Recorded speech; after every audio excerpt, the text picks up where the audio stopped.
Okay, well, we will get started. I know Alina's still trying to connect audio, but everyone has heard me go through this spiel so many times. So really, the next part is just like keep yourself muted. However, this is a very small group, as you know, a lot of the parents here totally get used to me saying this every time because the parent group, we function a little bit differently. So as you all know, feel free to unmute, ask questions, type in the chat, however you feel most comfortable. You're more than welcome, even in this evening setting. I know Avantika and Vicky are gonna definitely want input and have you all chat and conversate. Alina, can you hear us now? Are you connected?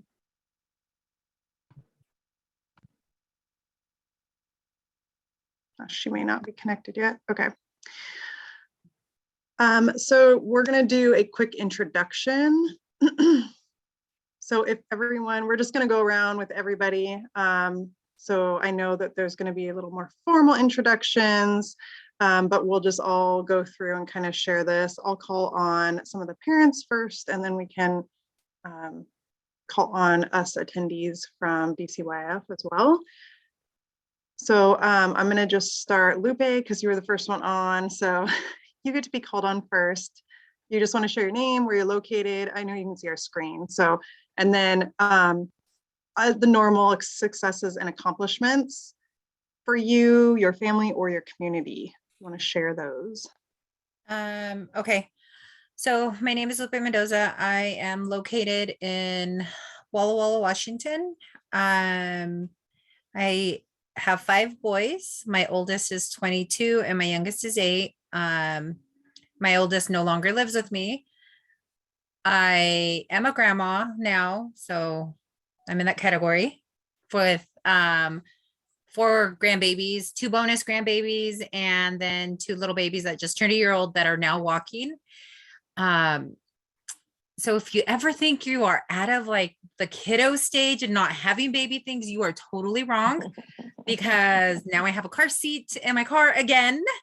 Yeah. So anyhow, it's a lot of fun. Let's see, accomplishments. I would say right now my biggest accomplishment is I applied for this national coalition based out of Washington, D.C.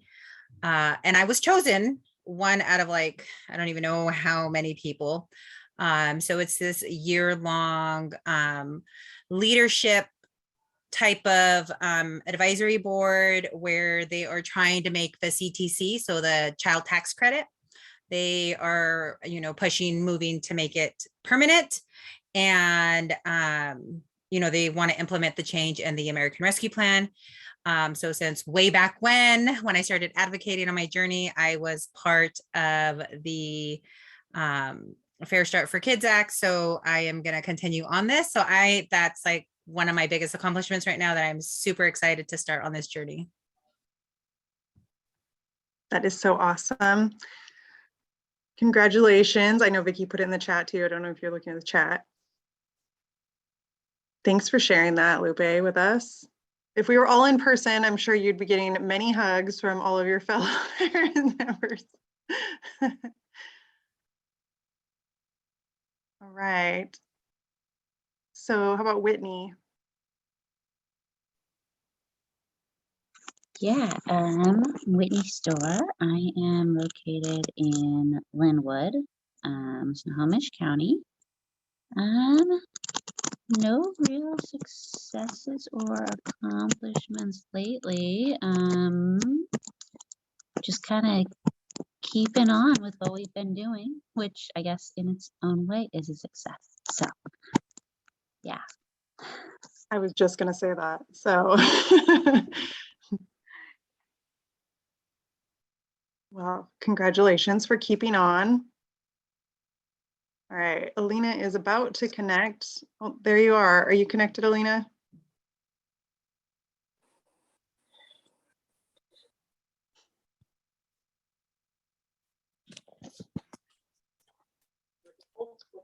Can you hear us? I think I'm here. Yay.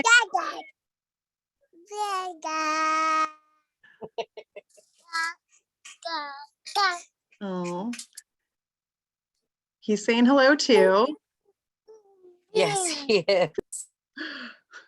Well, it's your turn, Alina, to introduce yourself. So just your name. I don't know if you can see it, your name, where you're located, and then successes, accomplishments for you, your family, your community, whatever you want to share.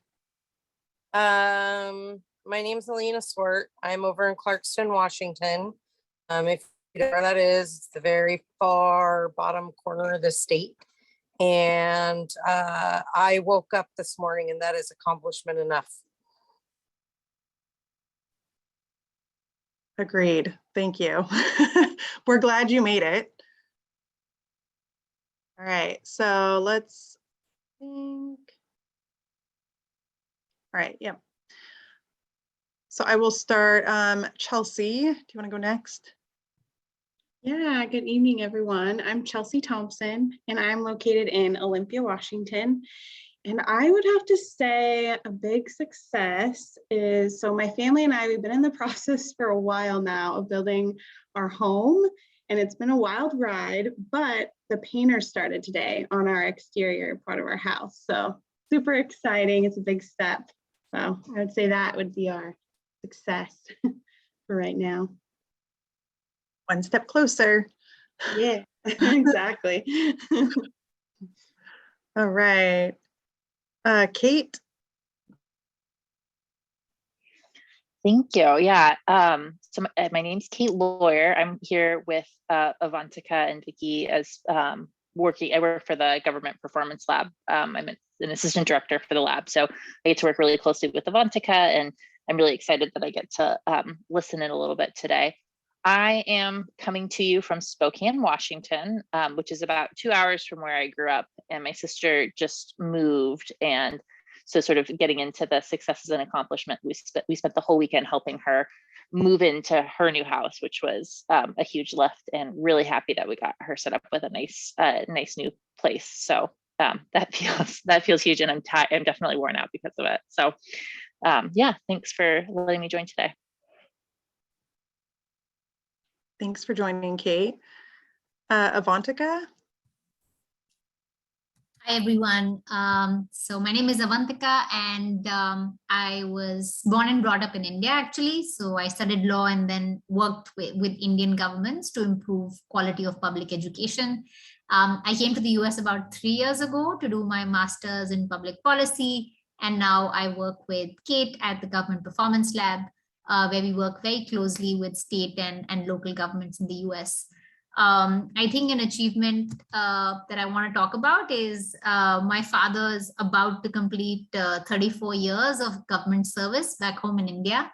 And my family and I were just like talking about that yesterday, that 34 years is a really, really long time. And we were just thinking that what an achievement it is. So yeah, we're all really proud of him. That is a long time. I can't even imagine. Well, welcome, Avantika. Vicky. Thanks, Deanna. I'm Vicky Ibarra with DCYF. Glad to be with you all tonight. Thank you so much for taking the time to join us in the evening. I'm calling tonight from Tacoma, Washington, where I live. And success that I'm looking forward to. I've not seen my oldest child. He lives in Pullman, Washington. I haven't seen him since the pandemic. So he and I have plans to spend the last week of March together. We're going to go visit my mother who in California, who's had some health challenges. So I'm looking forward to seeing my oldest and spending time with him that week. Thanks. Well, thank you for sharing. That's exciting. Let's see. Christina, I see you just joined. Welcome. Can you hear us? Oh, there you are. Hi, can you hear me? Yes, we can hear you.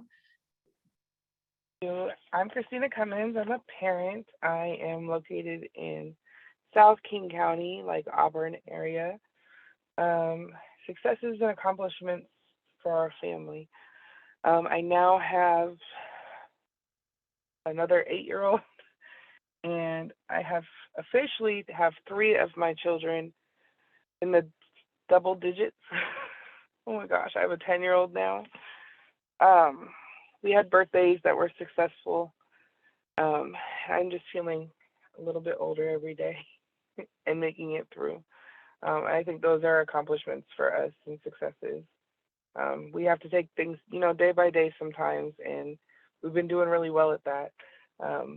But birthdays are a big accomplishment for us that we, made it another year, and we're bigger and better than we were before. So.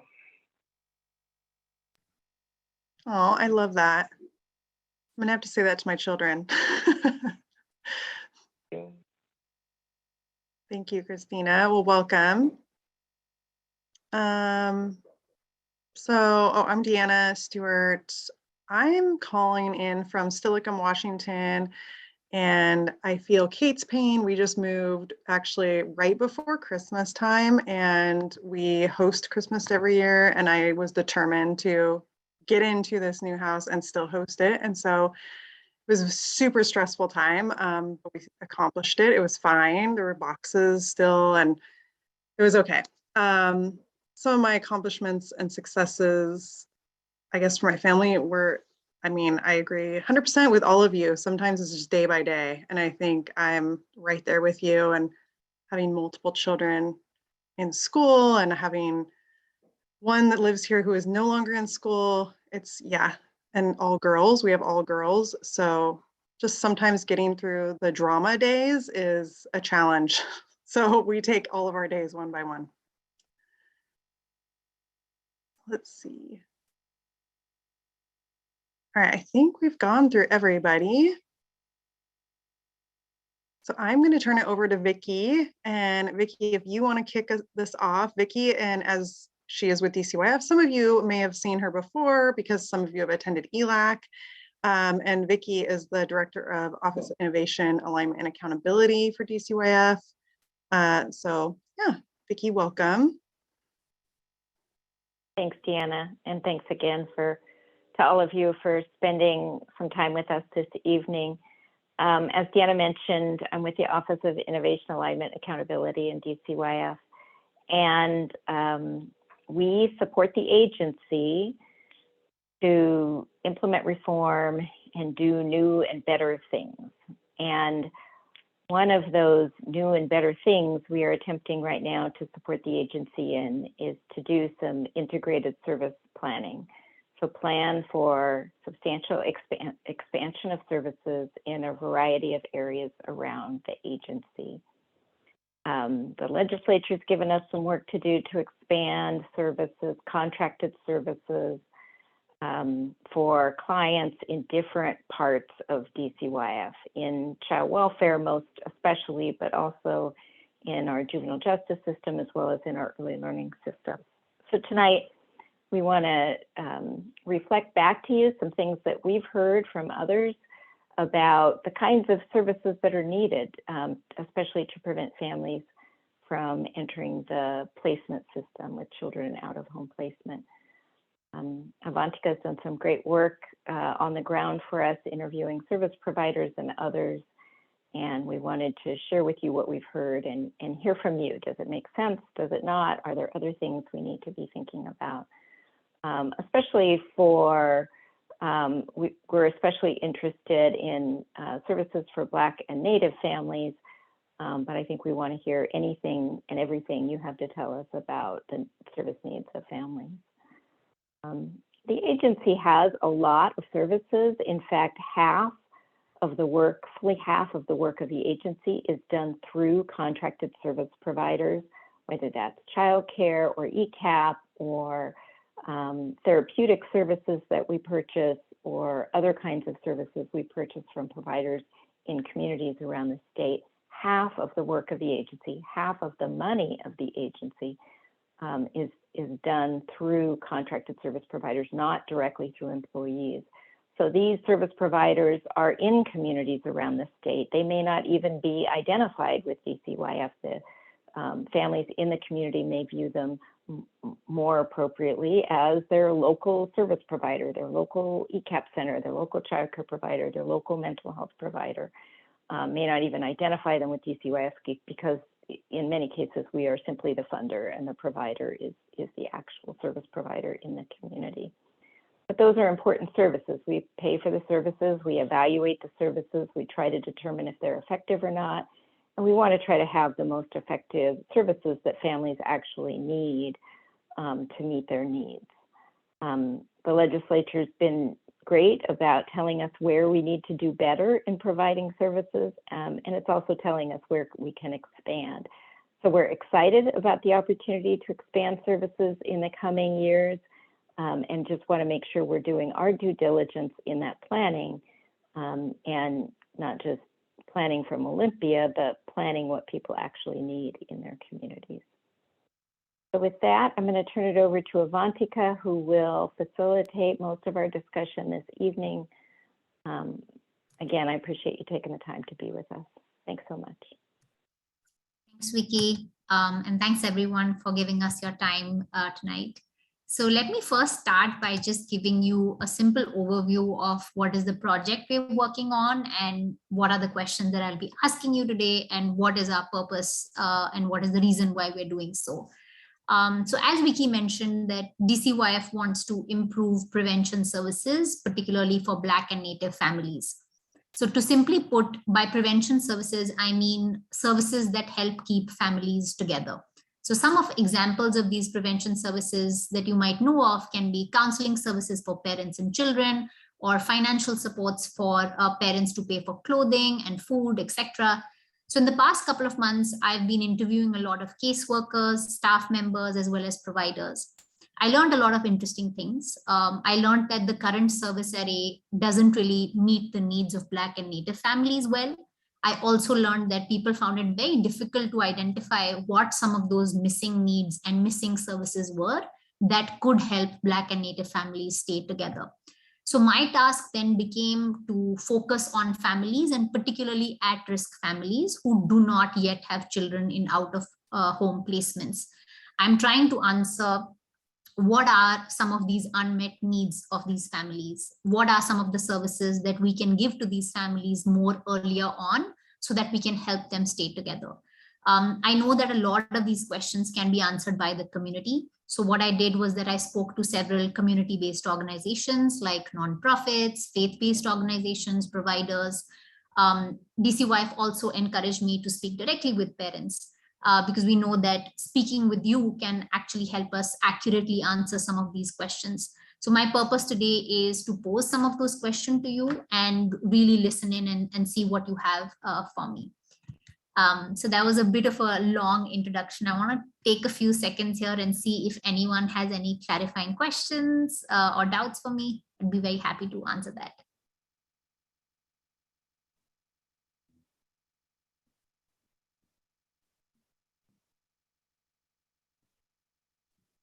I did warn Avantika, and I told her that I will like call on you guys if it's really quiet. And I always call you all out when everyone's being quiet. So feel free to unmute though. I have thoughts. I just didn't want to go first because I'm not Black or Indigenous. So I kind of wanted to give other people the floor first.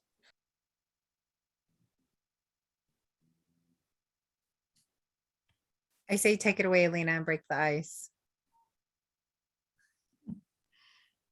Okay, thing number one, people need to stay together. Actually talk to the parents. Like, talk to the parents. Because when we lived in Idaho and we had 7 kids, we had a knock at our door one day in the middle of the night, 8 o'clock at night. We just put the kids to bed and they just took all our kids. They never talked to us. They never asked us what was going on. They never investigated anything. They just took someone's word for something and took all our kids away. And it took 24 hours to get 3 of them returned. And it took 6 months to get the other 4 back. While they were in foster care, they were molested and abused. And no one ever spoke to us before taking our kids. So, you know, talk to the parents. Thanks, Alina. I really appreciate you being cognizant of this. Really appreciate you sharing candidly your experience as well. And I completely agree that I think a lot of these things, by speaking with parents, I think it's our best shot at understanding what are actually things that we can support with. So I really appreciate that, and thank you for sharing your story with us. Amazing. So in that spirit, we're hoping that some of the questions that we're going to ask you today can give us a better idea of what your experience in the child services has been like, child welfare services has been like, as well as what you think can potentially be improved. So what I want to do now is do like a quick Jamboard activity where we basically will be sharing a simple link with you where you can go on the link, and we have 4 questions for you today. We want to spend about a total of 15 minutes. So that's enough time for everyone to read the questions, think about it, and you can leave a small comment under that question. If you're not in the mood to write something down, maybe just have time to look at the question, think it through. And after 15 minutes, we can come back and really share some of the thoughts that you've put down there. So thanks, Chelsea, for dropping in the link to the Jamboard activity. So you can see that there are 4 questions here. The first question is, before your experience with child welfare services, what were some of your needs that were not being met? The second question is that what supports or services in your community help you meet those needs? Third, can you tell us what could have happened earlier to better support your families? And last question, I know that there are so many issues here, and just to make sure that we are able to capture, what your views are, want to make sure that if there is anything else that you'd like to share, feel free to share that in the 4th slide here. Just want to see if everyone has access to the link and is able to, just want to see if everyone has access to the link. So I'm on the Avantika- phone and I do have access to the link. Like as I click on it, it takes me into Google Play, and I don't have space on my phone to download. But I can see the questions here on my screen from what you have up from screen sharing. So am I able to put my answers in the chat or? Yeah. That sounds great. What I can do is I can also leave all the 4 questions in the chat box so that you can easily look at them. And once we are sharing it with the big group, we can come back and take your reactions. Does that sound okay? Yes, thank you. Okay, amazing. Great. So anyone else? Avantika, Yes. I have one more suggestion. If you could just show, because it's not, for those of us who don't, maybe I'm the only one, for those of us who don't use Jamboard every day, it's not immediately intuitive how to flip between the questions. Can you show folks how to do that?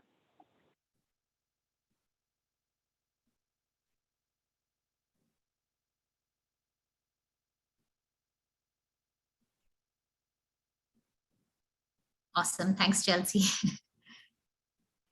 And maybe Chelsea, just in the spirit of that, maybe you can also show how to leave a comment by going to the left. Yeah.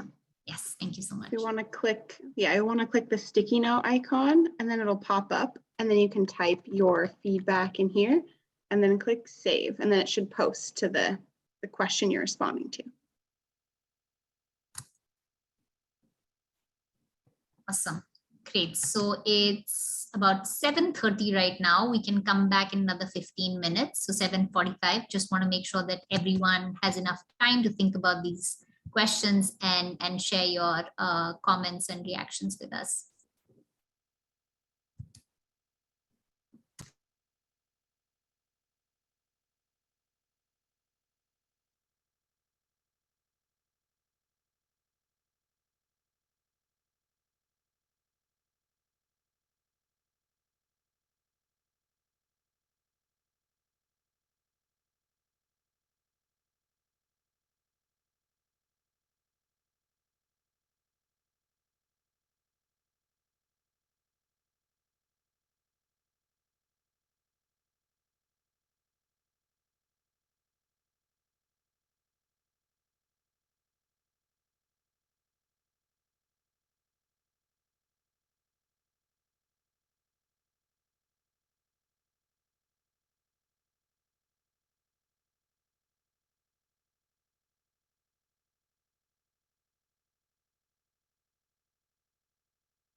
Great. I can see a lot of you have left comments on the different questions.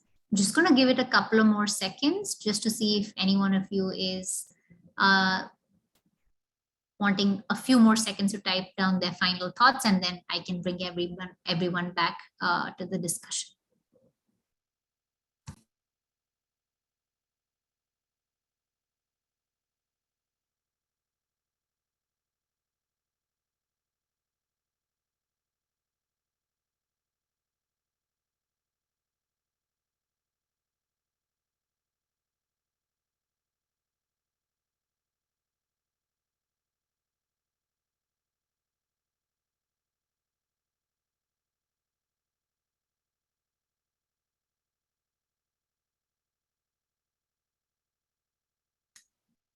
Great. Thanks, Christina, for typing out your response on the chat box. Appreciate that. Great. Thank you, everyone, for filling in your comments. I want to just I have a few follow-up questions just to make sure that I'm understanding, some of the things that you've written. So for the first slide, I see that you've mentioned services, some of the needs being related to mental health and housing. Housing is definitely something that we've heard, from various stakeholders as well. And I'm curious if someone would like to share a little bit more about, what were some of those services needs related to housing that were not being met. I'm wondering if anybody would like to share with the group.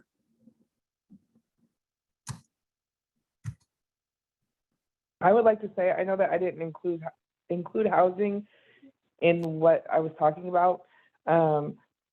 When we did eventually get housing after a stint of being homeless, we were basically starting fresh because we were coming from a DB situation.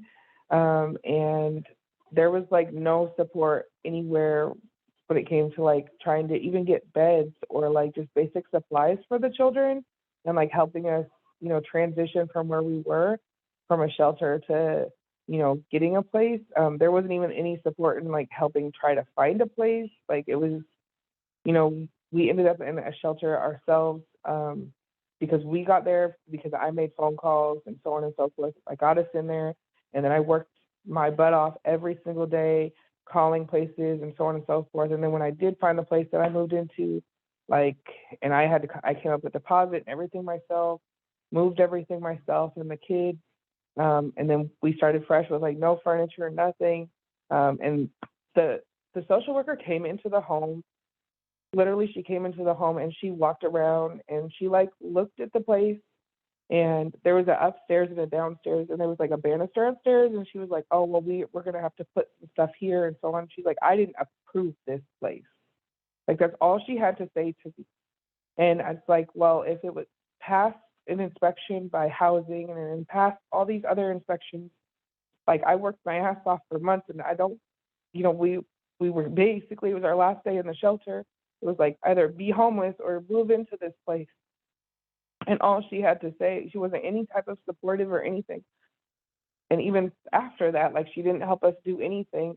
All she had to say was, I didn't approve of this place. And that was just really hard for me. Like I just worked so hard after my daughter passed away and everything, and fought and got my kids back and so on and so forth. Like all this, and that was just one situation, one time when I was dealing with CPS, and it was just really hard for me just to swallow that. And my brother and my mom stood there in awe, like, did she really just say that to you? Like she didn't offer anything or say congratulations or I'm glad that you made it this far, or anything. And even when we went to court after that, like no matter what I did, she just knocked me down. And it was just really hard for me. I know I didn't talk about housing and my stuff, but if they could just be more supportive, or even if they have resources. Like we went to a meeting there, it was like, look, we don't have beds, we don't have this, we don't have that. And even now that still affects my children 7, 8 years later, and they're in therapy, because they have attachment anxiety and so on and so forth. And I end up sleeping with all my kids in my room every night, right? Just because of the situations that we've been in. I just wish there would have been more support there.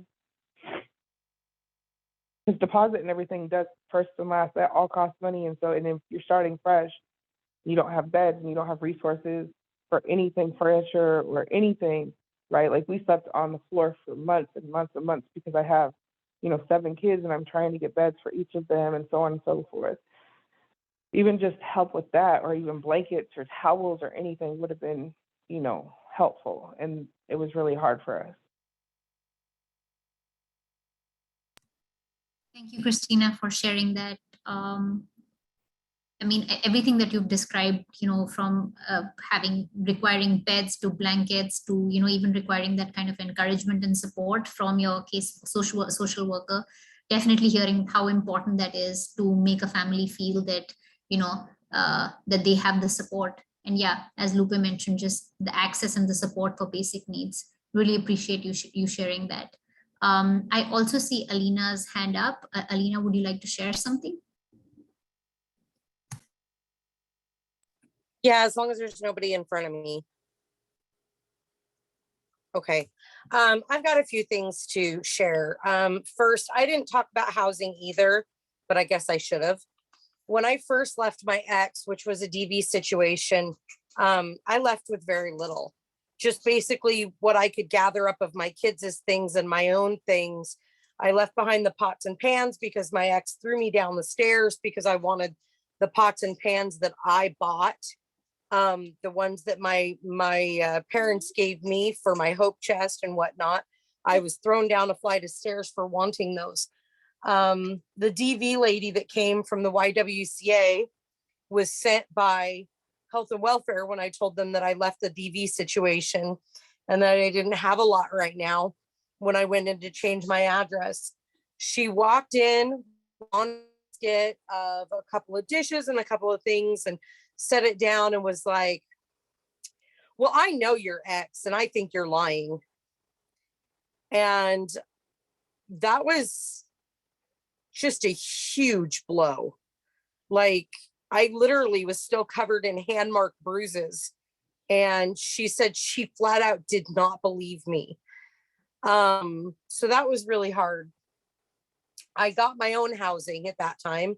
I arranged with a family friend to purchase a 3-bedroom single wide mobile home on payments. And so I had a place for my kids, but all she could do was talk about how single mom in a trailer park, just where you belong, and how she didn't believe me about my ex abusing me. The next time that we were really needing housing was our lease was running out in a place that we were living in, and we were supposed to be buying the place. But when we moved in, we were told a lot of things that weren't true. The place was basically falling apart. The roots were growing into the septic system that kept backing into the basement. For the 2 years we lived there, we had to make sure that we were super careful with the septic system, because if it would just randomly back, no idea why at first. My husband, being, who he is, would snake the drain and, do all kinds of stuff. And finally we figured out that there was tree roots growing into it. And it was going to be very expensive to fix. So we found a place that had been abandoned for 5 years.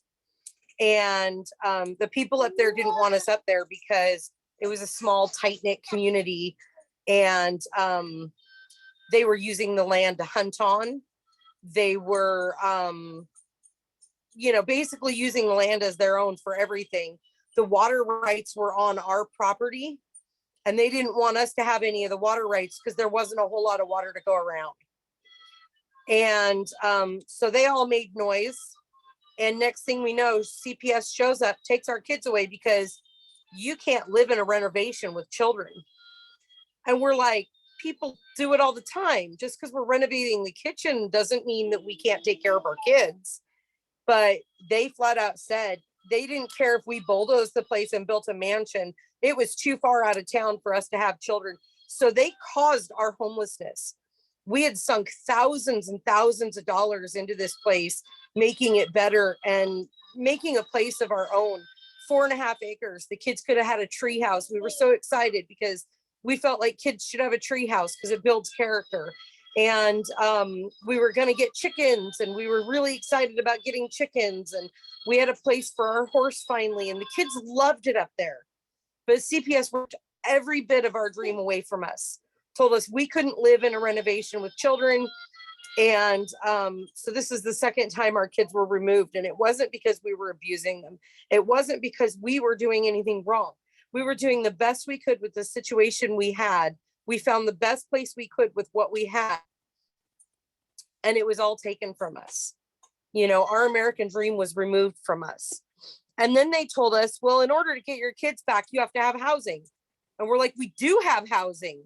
We have 4.5 acres. No, you can't live there. So then we had to figure out how we were going to get housing with 9 children. And I would call people, and this was the whole reason we ended up there in the first place. I would call people that had 5-bedroom homes, and they would laugh at us and say, you really shouldn't be prank calling people. It's just rude. And I would call them back and say, no, I'm not prank calling. I really do have 9 children. I really could use this property. I need help. You know, I need this place. And there was just no help. And CPS would send us to Health and Welfare, and Health and Welfare would send us to YWCA, and the YWCA would send us to the Housing Authority, and the Housing Authority would say, sorry, your family's too big. We can't even approve you. And the wait list is over 2 years long. And then they would send us back in a circle, getting absolutely nothing accomplished and hearing the same thing everywhere we went. Sorry, there's no housing for your family because it's too large.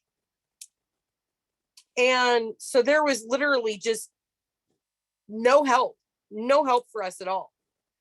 And one of the things I should have put on there for, is there anything else you want to say, is stop looking at large families like it's an issue. Stop. One of the things they said when they removed our children in Idaho, I said, why is this happening to us? We haven't done anything wrong. And the woman looked straight in my face and said, because having 7 children isn't normal. I was like, are you kidding me? We blended a family. It's not like we set out to have that many kids. We just did. You know, it just, circumstances being what they were, 2 people that already had kids fell in love, and then more kids just happened. You know, it just, and we loved every one of them. We still love every one of them. And the fact that they acted like it was an illness to have a large family was a huge blow. I mean, it just heartbreaking to me that somebody could look at my family, look at my beautiful children, and look at it like it was some sort of plague. And so, yeah, I really wanted to add that, you know, stop looking at large families like it's the problem, you know, because I was managing just fine before they came in. I was begging for help with some kiddos that I had some issues with for mental health and whatnot, but otherwise I was dealing fine. There was no reason to rip our family apart. You know what? Our family still never recovered. This happened 15 years ago, and our family has still not recovered. Our children's bonds were broken. We had 3 boys that were like the 3 Musketeers. The first thing they did was broke them up and told them they weren't really brothers. And they have never recovered. They still just act like they can't stand each other now. And that was never the way it was. Our family was actually beautifully blended before somebody thought they knew better. So that's my piece on housing, and another thing that should have been put on the board. It's also hard when you have people that are working with you and telling you how to raise your children and what to do with your children that don't have the same life experiences, right? Like having a DV advocate that's never been in a DV situation, or having a social worker sit there and tell you, this is how you should raise your children, and this is what is best for your children, what you need for your children, and they don't have children themselves.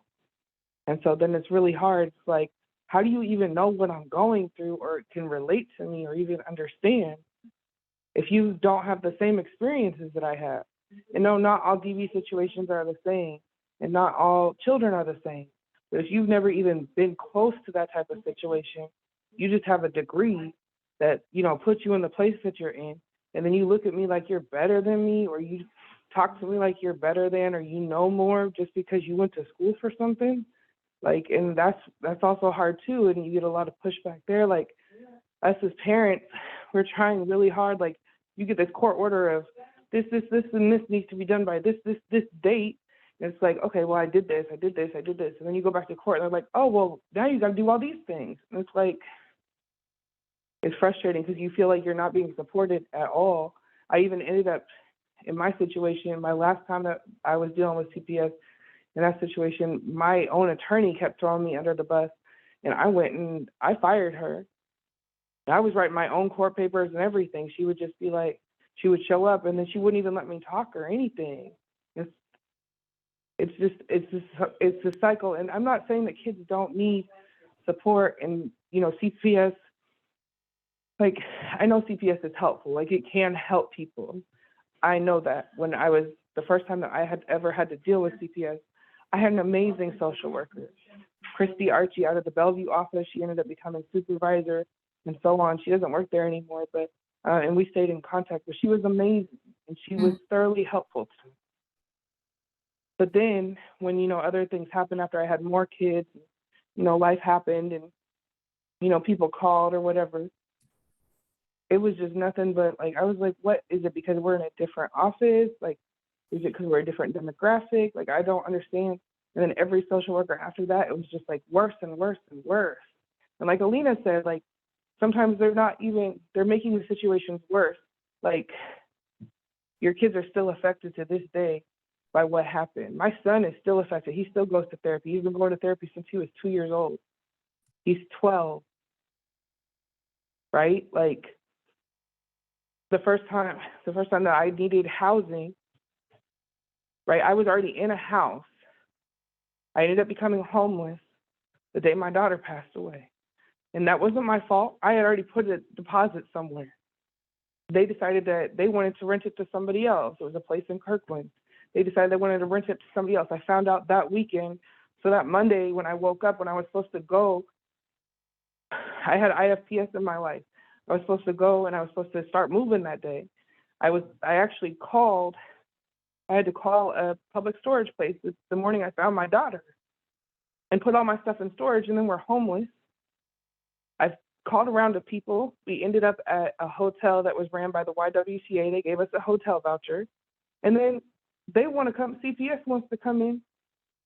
Like, we hadn't even been there a week. There's a whole bedroom in there, and there's 2 king-size beds, and then also a pull-out couch with a full kitchen and everything.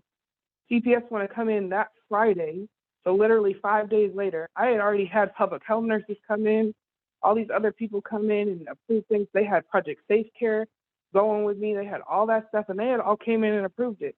CPS comes in Friday night, like 7 o'clock, after I did a whole day of appointments that they wanted me to do, stuff that I already took up part of my schedule, but stuff that was required for me to do by them. They come in with guns and police, and they put me in a corner, and they took all my kids, and they told me that it wasn't a suitable place for my children to live because it's a hotel. How are you going to tell me you don't even have kids yourself? You've never been in this situation. That was Mother's Day weekend, 2014. And my daughter had just passed away a week later, or a week before that. Like, it was the worst time of my life, and all I needed was support. And all they did was just bring me down more and more and more. And we're still affected by it to this day, even though CPS hasn't been in our lives in a few years. And, you know, we have a roof over our head. My kids are in school and they're thriving and they do their doctor's appointments and stuff. But at the end of the day, like, when they have nightmares about what happened, or they remember things that had happened while we were going through CPS and dealing with them, no matter what happened, you know, they want to come to me, and I don't have an explanation for why it was done to us.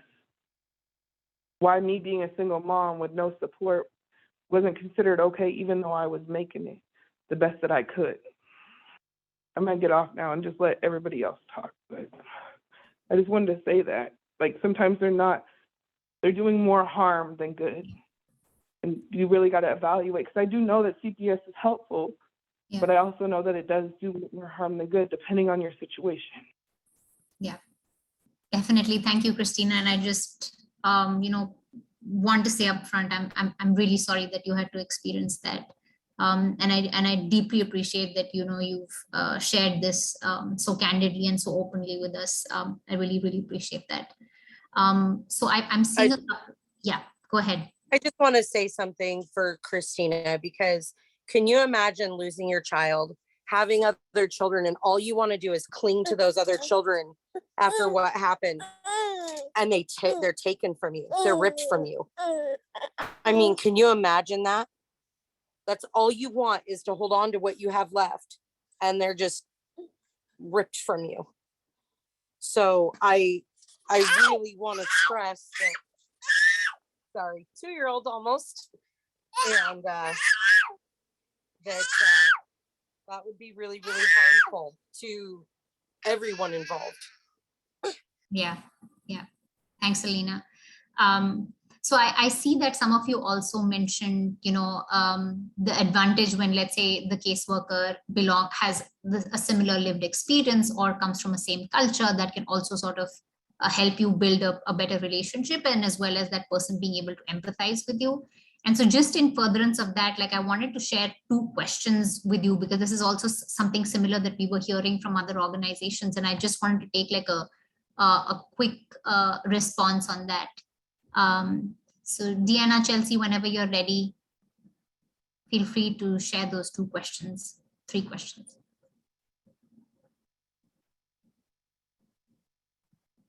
I know she's getting them ready. Sorry. Please take your time.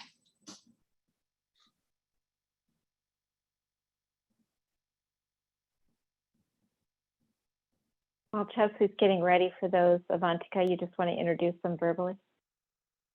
Sure. So the first question that we want to ask is, how important, do you think it is important to have a provider who looks like you or is a part of your community? The second question is also similar for the case of a social worker. So do you think it is important to have a social worker who looks like you or is part of your community? What difference, does that make? And third being that we also heard that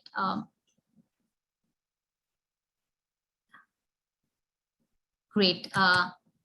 Thank you.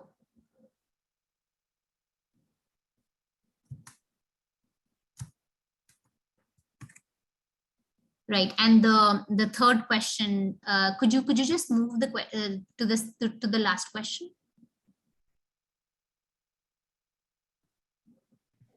Yes, one moment, sorry. No worries. If you're trying to take it, and if Chelsea does move it, it'll bump people out. Okay, no worries. Great, so I think what everyone can do is click on the link and fill in the response to this first question, and then we can move on to the next one. Thanks, Elena.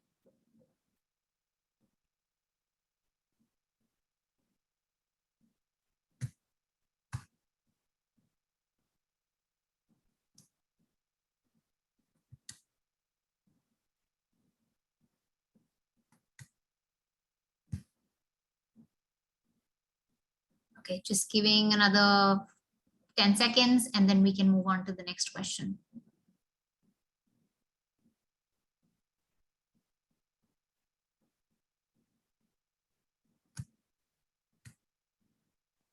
Yeah, Christina has thumbs up, by the way. Thanks.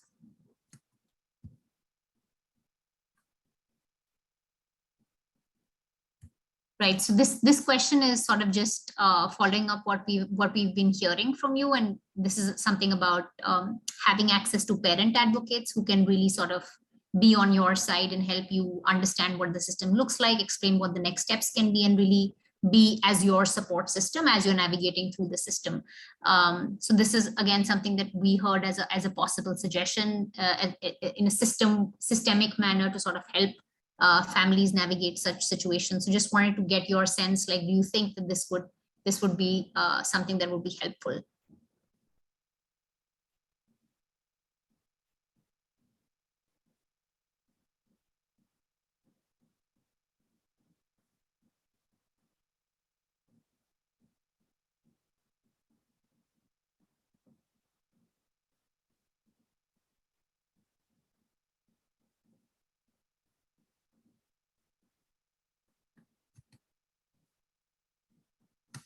just another 5 or 10 more seconds for everyone to fill in their response.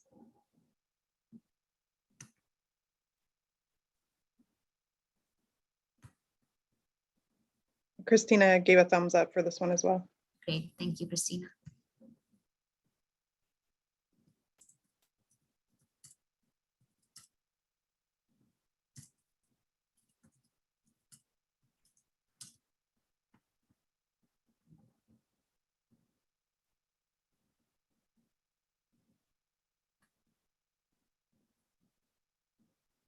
Okay, can we move on?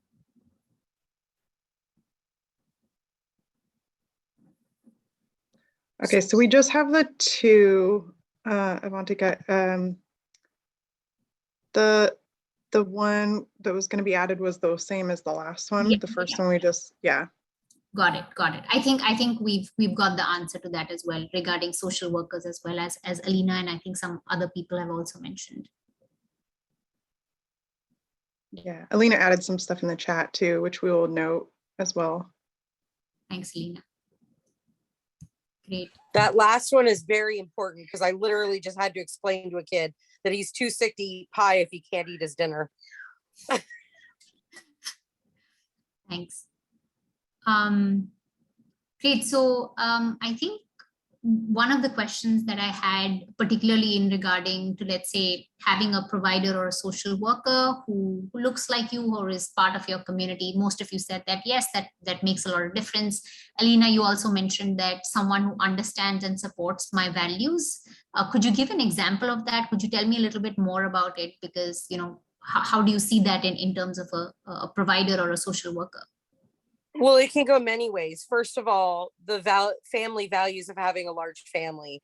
I'd rather have somebody that can understand having a large family than somebody that looks like me, because I had somebody that looked like me as a caseworker and she only had one kid. She did not understand it and she thought it wasn't normal. So, you know, there's that part of it. There's the culture part of it with, you know, religion and, you know, the way you were raised. And, you know, some moms think it's totally okay to take a flip-flop to their kid and it's not going to really hurt them.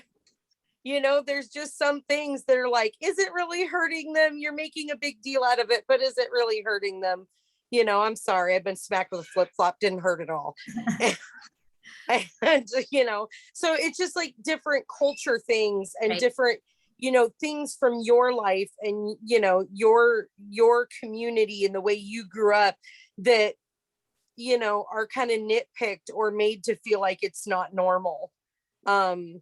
And I'd rather have somebody that understands those things that doesn't look anything like me, than to have somebody that looks like me that doesn't understand that I think it's totally appropriate for a 10-year-old to be able to load and unload a dishwasher.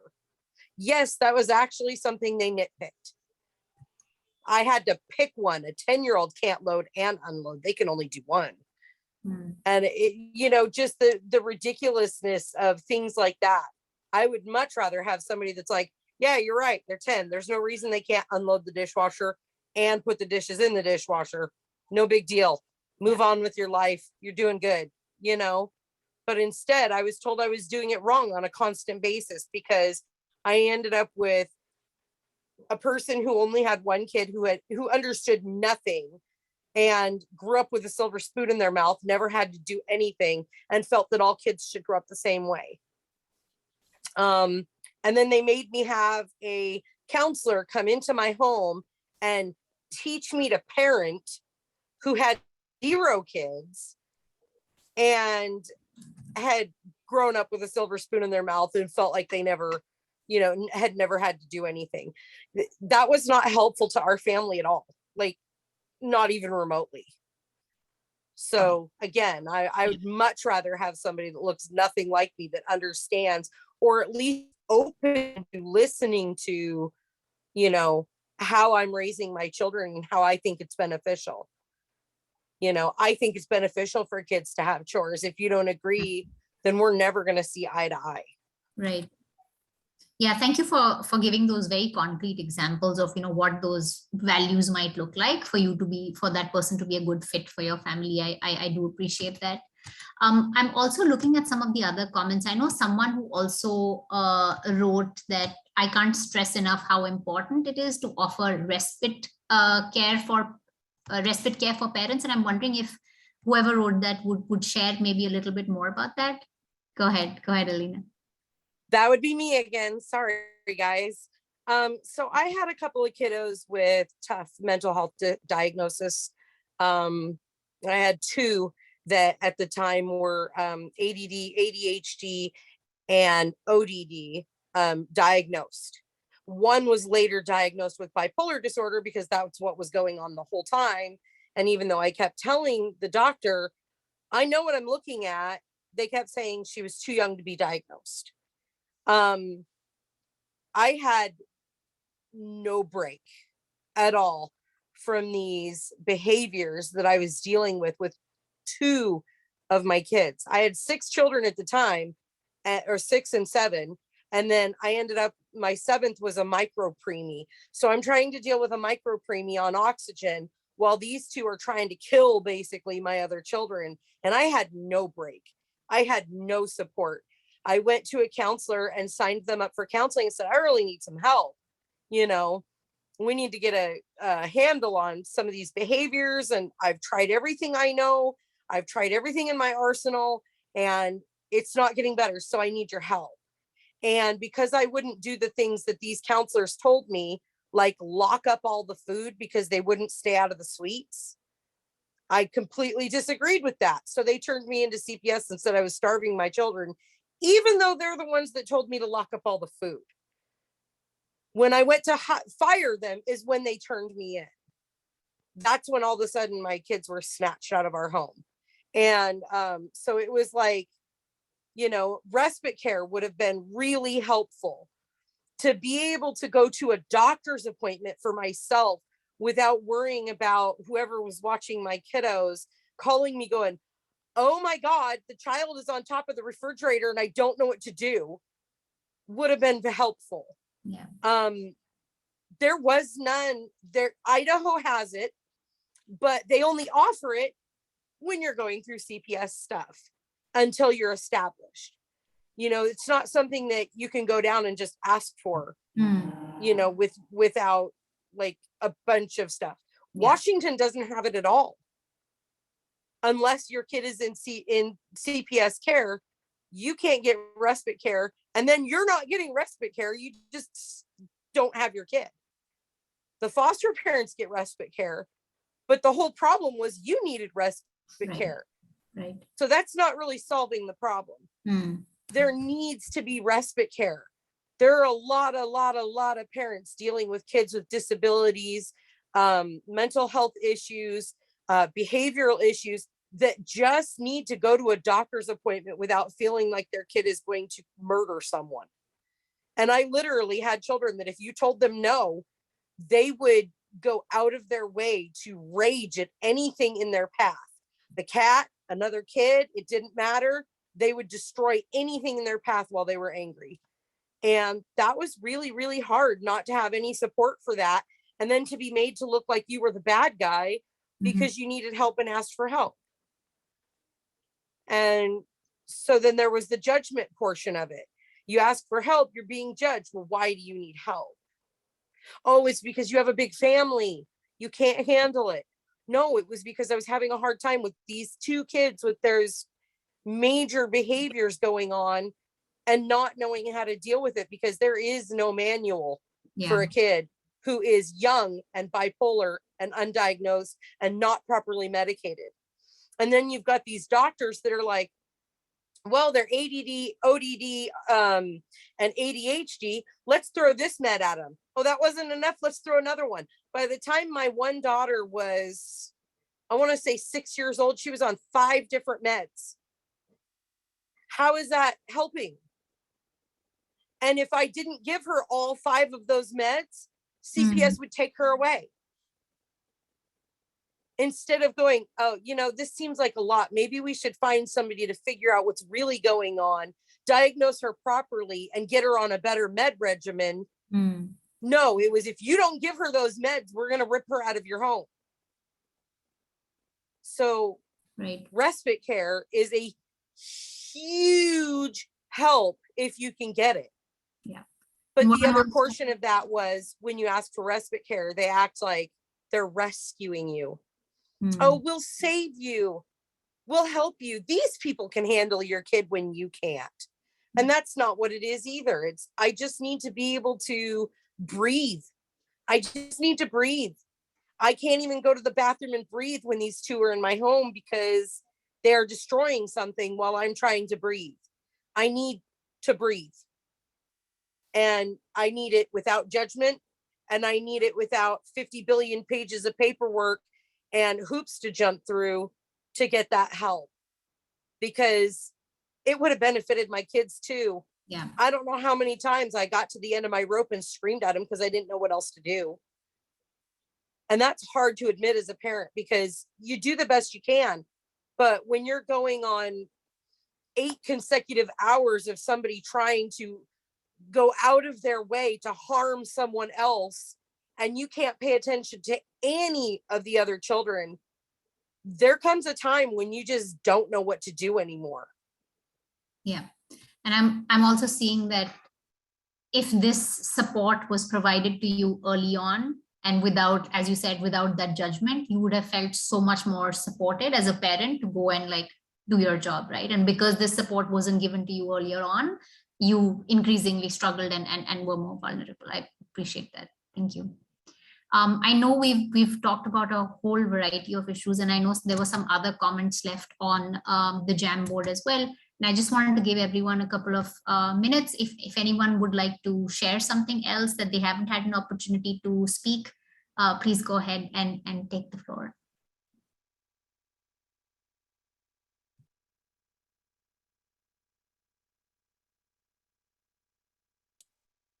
I just wanted to share more on the side. So I am a family support specialist for the ECAP preschool program. So typically on a normal school year, when we're fully enrolled, I work with a caseload of 40 families. This is the first year that my caseload has been really small, just due to a halt in enrollment because we don't have the staff. And even we've had to close some of the classrooms due to staffing issues. So right now I currently have 23 families on my caseload, 21 because 2 of them are siblings. I would say that this is the first year that I have put more time and effort into getting to know the families on a deeper level and meeting them where they are at their basic needs. Because as you know, for ECAP, we work with the mobility mentoring and the bridge, and we do goal setting. However, if a family's basic needs are not being met and they are not being addressed, there's no way I'm going to get a goal from this family. So my whole take is a little different than what I'm trained because I take the time to listen to them. We meet with them a minimum of 3 times a year. And I will tell you, I probably meet with them more than 3 times a year. And then I work on call, which I probably shouldn't do that. However, sometimes they don't even share with you. And I will give you an example. I have a mom who on the outside, she looks like she has everything together. She is always nicely dressed and pressed. She works for a doctor's office, decent job. I would have never thought that she needed any type of help, that she was struggling with her bills. And upon a conversation that we were just having, my very last question to her is I said, what can I do for you? How can I help you? Can I help you with any of your basic needs? And she's like, well, I'm not sure what that means. And I said, well, do you need any resources for food? Do you need any resources? And I just started naming. And she was kind of hesitant, but she said, yeah, she's like, I'm behind on my electric bill. Is there a resource that you know about? And I'm like, perfect. I know exactly what you need. That's in my mind. I gave her that resource. Again, on my end, I have to do lots of homework, making sure I know exactly because our resources due to COVID are ever so changing. And so last week they could have been this way, this week they could be a totally different way due to funding, due to anything. So I'm on my toes with resources. But I took the time to kind of just let her talk. I allowed her to to tell me what was going on in her day, what her worries, what her struggles were, and make that connection. And the biggest thing that I do is I spend half the first school year building a connection with these families. Some of these families I am lucky to have for 2 years. I've had one family for 3 years. Mind you, for CPS, it's not like that. But on my intake on the other part, also having a smaller caseload. And I can tell you, I am pretty sure the majority of, caseworkers are overworked. So when you are overworked, their cup is overfilled and they are not going to perform. I will tell you, due to health issues, due to so many things going on, work and home life were clashing about a month ago, and I was not performing at my best. So I know I was not performing at my best. I was not tending to my families at the best of my ability. So that also has a lot to do with it. So I know we are focusing like, what can we do for the families? I will also tell you, going on to what Alina said, I am bilingual. I am the only person of color on my team in the Walla Walla office. So I get all the I get all the bilingual families. I get all the Hispanic families. I get I don't mind that. I also, families feel more comfortable, even though they speak both languages, they feel more comfortable with me and they request me. I also have, families who are Caucasian and, they will also request me. One of my newest coworkers, she comes from a very wealthy background. She's had her own struggles in life. I'm not saying she hasn't, but she has not had the struggles of the families that I am working with. We are working with the lowest of the poverty. I've been there. I still struggle. I'm a single mom. I can connect with these families on, so many levels, and I'm not saying she can't. However, she does not have that empathy that you need to have. And the way she speaks to them, it's not okay. It's not my place to tell her anything, but that is not it, and when she's come to ask me like, hey, what can you do? And I tell her, she's like, well, why can't they just do this? Why can't? And I'm like, no, you need to break it down. Sometimes you need to hold their hand. And that sounds ugly, but you have to empower them. You need to meet families at where they are at, like right now, wherever that may be, and go from there, meet their basic needs. Once those things are addressed, then you can slowly start chipping away and start working with them. And I think, being on this side of working with families and having two different lenses has really opened up my eyes to that. And I just want to say, Christina and Alina, I am so sorry for what you guys have gone through. I have gone through CPS twice. And even though my experience I felt was horrible at that time, yeah, it was not. And the caseworkers that I had, weren't horrible. They, I think the rudest part was not letting me know anything that was going on and the threatening when they came into the home. The first time I lived with my sister, so they could have addressed housing needs, but I did have a support system where my family was there and they were able to help me and walk me through, because I would have been totally lost if my sister wouldn't have been there. The second time they came in, knocked on my door, they threatened, and at this point I had already started in my advocacy world, and I looked at her and I said, I'm going to allow you to come in. You're going to do what you need to do. And this next time you come in, I need you to have a warrant because you are not coming back into my home. I knew my rights as a parent then. I knew my rights to ask questions. I was on her even to close the case. I was the one pushing them to do their steps and to do what they needed to do because I knew every accusation was false. However, I had the empowerment of my advocacy group and everybody who I had known I had the ECAP preschool program behind me. I had the school district behind me, so I had a huge support system helping me. And even though it was horrible, I can't say that I've experienced what Alina and Christina, I think, so I've gone through CPS twice. The third time, I actually called CPS on myself because I needed to get help for my now 19-year-old, who at the time was not making so safe choices. The school district would not help me. The police would not help me.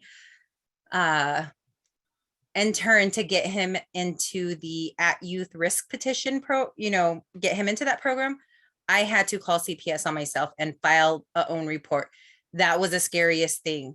I did have the knowledge, I did have the support system, but that was scary.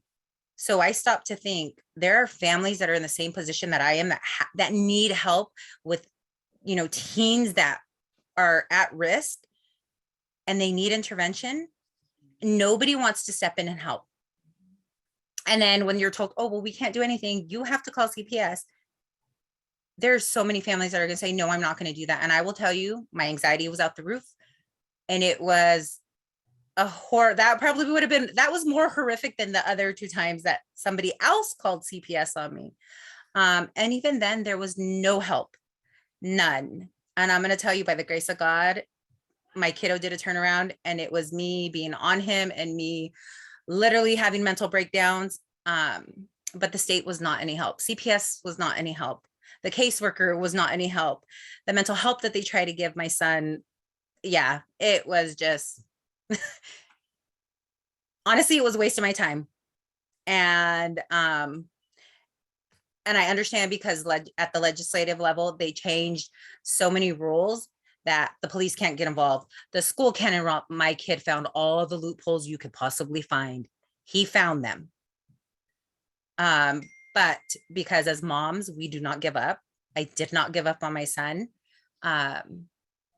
We have a really, really amazing relationship. I thought he was going to move out, but he still lives with me. And we have a grandbaby, so he has completely done a 180. But I'm going to tell you, that also needs to change in the system itself of, when families have older kiddos that they need CPS to come in and intervene, and we are asking for the help. There's a huge report made, but then there's no help. But yet we still have to answer so many questions, and then there's still no help. And so that is very, very frustrating. And if I had the tools in my belt to be able to go through all that and withstand that, even though I had little mental breakdowns here and there, I cannot imagine families who aren't able, they don't have that thinking process, that they're not able to do that, or that they get frustrated and just say, I'm not going to do this. And that's where we lose a lot of people. But sorry, that's just my little spill. No, thank you. Thank you for sharing that. I think just some of the examples that you gave from your own life was so powerful, because you were able to show, like, when you didn't know anything about the system versus when you had that support and felt empowered, like how you were able to feel like you can take the best out of it. So I really appreciate you sharing those personal examples. Okay, I'm going to just take a couple of last comments. Alina, go ahead. I just wanted to add a little bit to what Lupe said. I used the Youth at Risk petition program twice, and both times it failed me. Both times the first time the judge would set things out and they wouldn't be met and nothing happened. They literally just continued to do whatever they wanted, and I had no support. And finally, I went in and talked to one of the workers, and I said, what do I do? Like, I've tried everything. The Youth at Risk petition isn't helping. They helped her file a CHINS petition, which I don't know if some of you don't know what that is. It's called Children in Need of Services, and made a whole bunch of accusations that I was doing all kinds of stuff, which I wasn't. the worker looked me straight in the face and said, I know you're not doing this stuff. I know that she's the one that's doing, causing all these issues. And I want to help you get her help. And I was like, great. What do you want me to do? I did exactly what she said, and she did nothing that was promised. So my child is out there right now with a child of her own, pregnant with a second one, not taking care of the first one, doing things that are extremely not okay, harassing me on a constant basis, and learned nothing. My second one, I finally had to give up and send him to his father's, which was also not a good solution, but I had to do something for my other kids. I had to protect my other kids. I didn't know what else to do. And at this point, he had 3 felonies that he was charged with, 2 misdemeanors, and was assaulting me anytime he was told no, even though I was supposed to be being backed up by the court system and by his probation officers. And instead, they just didn't want to hear from me. They didn't want to deal with it. They didn't want to hold any consequences to him. So they just kept dismissing everything and letting everything go. And I'm like, how is assaulting me because I wouldn't let him leave? Because you told me not to let him leave. How is that okay? And then they would call me and they'd say, don't worry, he's going to spend 30 days in juvie to think about what he just did. And then you don't have to go to court. And I'd go to court anyway, just because I had a feeling. And they were like, yeah, we're dropping everything. All he did is try and take your phone and accidentally hit you while he was at it. That's what he said. So we're going with that. And I'm going, how is this program helping? So there is, in Asotin County, there is no backup for parents. I recently had a kid who I found out was actually being groomed by traffickers. And I removed his electronic devices. I cracked down. I called the police. I did everything I was supposed to do.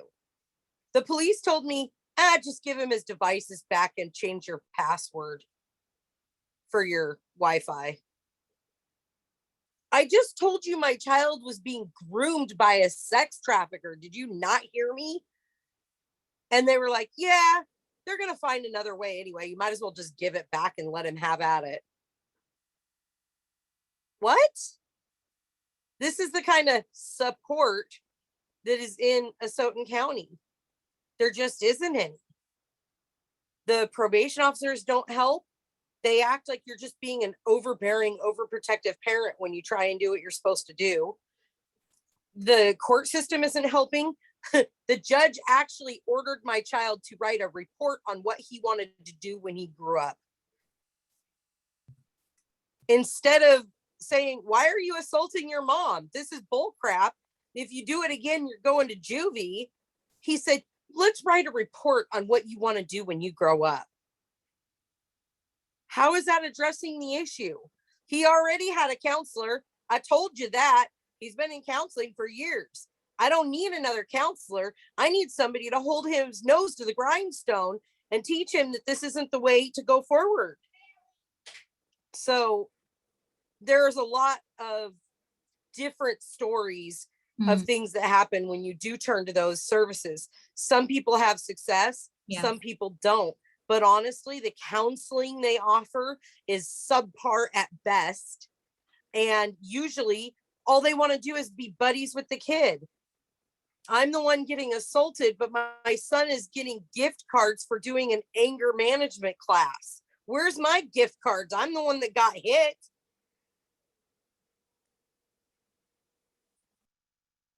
Thanks, Alina. And I'm also hearing that with such experiences that there is so much like trust deficit that you don't really believe that the services can actually help you. And I can understand with your experiences, you don't really look at it and think that, okay, I'm going to genuinely get help. So I think I'm able to understand your perspective as a parent when, there is that deficit of trust with the child welfare system. I know we're over time, so I want to hand it off to Deanna to take us away, or if Kate or Vicky have any questions, any closing comments.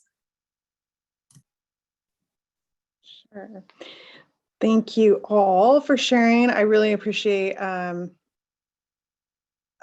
you guys taking the time out of your evenings to join us as always. I love that. I love that you all come and participate and share your stories with the people that we invite.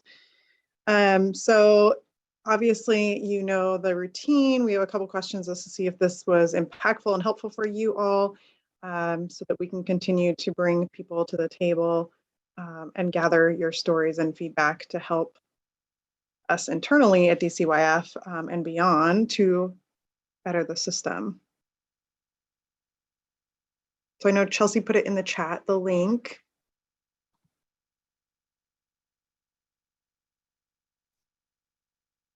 I saw your thumbs up, Christina. Thank you.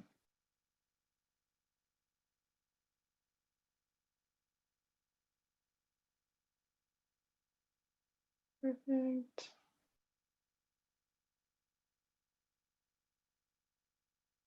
You can go to the next one, Chelsea. And you all can either share this on the screen or you can just say it out loud, like how you're feeling leaving this evening's meeting. Did you feel like it was impactful? Not that you enjoyed the meeting, but for the most part enjoyed being able to share, and what you hope that those of us here listening to your stories will gain from listening to you. I want to share that I'm hopeful that by me speaking my truth and Alina and Lupe and everybody else that's in this group, every time that they come and they speak their truth, you know, that we're making a difference so that people don't have to walk in the shoes that we've walked. You know, like we're not just here to check a box and say, oh, we have a parent at the table or we have a family support at the table or whatever it may be, but that we're really trying to make a difference for the children and for our futures, because our children are the future, you know. So I'm just really hopeful that we're going down the path to find a solution and make the system better. Thank you, Christina. To piggyback off of Christina, I am very hopeful so my kids don't have to walk through the same path that I did. And not just for my kids, for other families that are out there, for, you know, people of color as well. And for my grandbabies, I am very hopeful that, you know, change is hard, change is inevitable, but that this will continue, this momentum will continue to move forward, and our stories, you know, will make change. Thank you, Lupe. Alina, I see your comments in the chat. Thank you. All right, does anyone have any else they would like to share before we end tonight? Vicky, I see you unmuted. Yeah, I'd just like to thank everyone again for taking time out of your busy schedules and away from your families to share with us your stories. We respect and recognize how special what you've shared with us is, and our intent is to improve the system. That is absolutely the reason we're doing this. We are not checking a box. We are actively working to change the system. So I really appreciate your sharing with us tonight. We're going to use it. Thanks.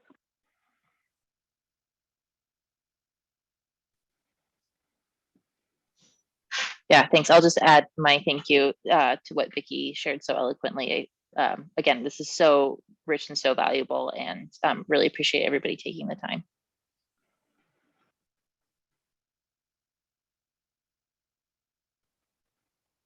All right. Well, I just, as always, I mean, you all know that I love having these meetings with you all, and I wish that we could do it more often, which we will, because we have one coming up on March 23rd.